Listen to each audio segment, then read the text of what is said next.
Hey everybody, and welcome back to the Engadget CES stage. Gaming laptops are a huge deal this year at CES, thanks to NVIDIA's new RTX mobile graphics. And MSI is a company that's been working in making great gaming laptops for a long time. So we brought on some MSI execs, Andy Tung, CAO for MSI Pan Americas, and Cliff Chun, Director of System Product Management at MSI. Thank you guys for joining us. Thank you for having us. Excellent. And I guess let's just start with what's new for you. I know you guys launched a couple new laptops at CES this year. What's up? Yeah, so we actually launched a couple of new stuff in here. As you can see in here, this is a successor of our GS65 Stealth from last year. This is actually a 17-inch. Wow. The size of it is actually a normal 15-inch laptop because of the very thin bezels. And what's cool about this is you can go all the way up to RTX 2080, Core i7, and one of the new stuff that we introduced this year is the new touchpad. Oh, thank you. Yeah. Yeah, I know. Like we listened to all the reviewers talking about we need to improve it, and this is why. The click pad, we have like more than 10 gestures and everything like that. It's like it feels so much better this time. Is it bigger than before too? Yeah, this is about like 35% bigger, so it's much easier to do. It's actually as big as a normal smartphone. Whoa, wow. That's pretty cool. And what's really cool, so yeah, I reviewed the GS65 Stealth Thin, and really like the power, really like the thinness. Can you talk about like how did you guys manage to get the weight and size so much lower for that model? I know that one's been updated with RTX up to the 2070 Max Q, right? Yeah, like last generation is only up to like a 1070 Max Q, and this year we are able to put it in 2080 because we completely revamped a new whole cooling systems. Right now, this time we have 3 different fans, 7 heat pipes, tons of new engineering designs. And one of the really good stuff about what we're doing this time is that we also hear people is complaining that it's hard to upgrade the SSDs. Yeah. So this time we put it all the way on the bottom, so it's much easier to upgrade that too. Oh, that's cool. So even though it's so thin and like sturdy, you could still get into the hardware and upgrade some storage? Yep, exactly. That's pretty good. And the GS65, that's about what, 4.2 pounds? And this one is This one is like 10 under 5. Yeah. So that's pretty impressive. It's much bigger size, but for the real estate on the screen, but it's really not that much heavier. And one other things that we do is we actually shrink the power brick. So if you do it the combined weight, it's actually the same. Yeah, what's really funny is that gaming laptops were getting really, really thin, and the power bricks were still pretty big. Yeah, because you gotta power all that. We hear a lot of end users asking us to do something about it, and that's why we kind of like do about 38% smaller this time. That's cool. Because what's really impressive, I guess, with this one, this is a 17-inch gaming laptop under 5 pounds. I know some companies, I think only recently brought their 15-inch models under 5 pounds. So it seems like a big feat there. How do you guys go about making it so much thinner and lighter than the competition?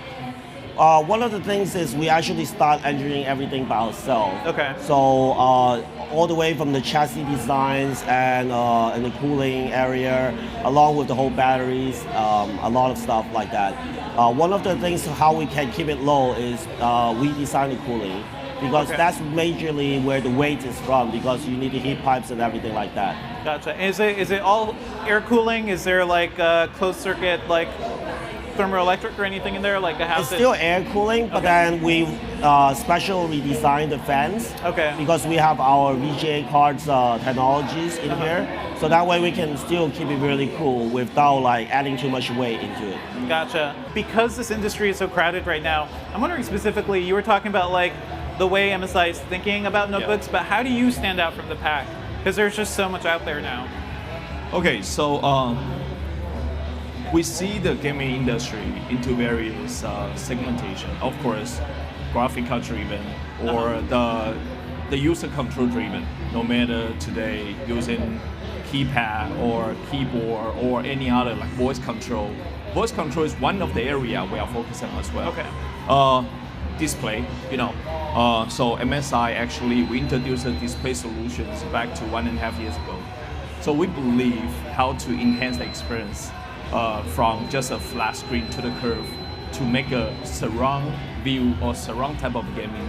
So enhancing the performance, enhancing the experience, we believe that is the best solution for the current. And how about the future? We see many different things, no matter today AR, VR, we talked about that in a couple years ago, still there, right? AR, I think, basically 1.5 years ago, there's a Pokemon Go, and people become more AR driven, and we are in that area too. So I think how to actually really bring the user from just sitting there into the whole room, into the AR, is what we'll focus on in the next 1 or 2 years, actually. Gotcha. And I think another interesting trend this year that I've noticed is that gaming laptops are just getting really weird, like really different than they ever were before. Asus has the ROG mothership, which is basically like an all-in-one laptop. You pull the keyboard down, you can pull it away. That's insane. We just chatted with Alienware and their new Area 51M. Looks like a laptop, but has replaceable CPU, GPU, all the stuff you'd want to replace in a desktop. Is MSI looking at anything like that, something a little different than a typical gaming notebook? Yes, so actually, I think CES is very important show or the announcement for us, following by supposedly CeBIT. However, you will be Computex. You will see a lot of, I will say, 2-3 innovational gaming product through MSI at that CES, the Computex timeframe. At Computex, I love Computex, so yeah, I'm looking forward to that.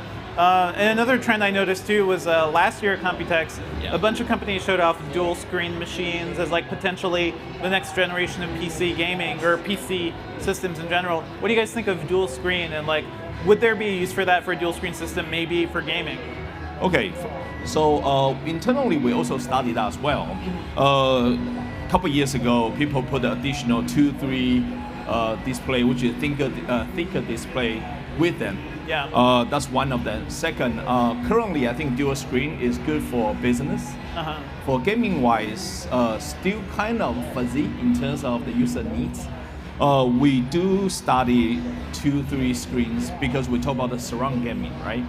I believe we will have a similar solution or better solution come out during the Computex timeframe. Gotcha. And NVIDIA is making a big deal too about ray tracing and their RTX graphics, and that seems like a really cool visual upgrade. Honestly, like, I'm a little tired of chasing the highest FPS. Personally, I don't even think native 4K rendering is something everybody needs. It seems like kind of a waste of processing power. But with ray tracing, you get natural lighting, realistic shadows, things like that. How are you guys viewing that technology in terms of these new chipsets and how you're selling these laptops? It's about the visual experience. I think ray tracing. Actually, MSI going to the same direction. Just like you mentioned, the OLED on the laptops and so forth. So this year we bring the HDR within the 4K into the mobile gaming. And the next will be how to incorporate the ray tracing or even other technology from the other side of the company. Really put into the display that benefit the visual. I guess a good way to do that would be like more variable sync, variable refresh rates. Is that something we're going to see more of, like G-Sync support, maybe FreeSync support with any AMD systems? Yes. Okay. Definitely. Gotcha. And do any of the current gaming laptops have G-Sync? Yeah, our flagship GT series does have G-Sync. The GS doesn't have it because we want to do the optimize.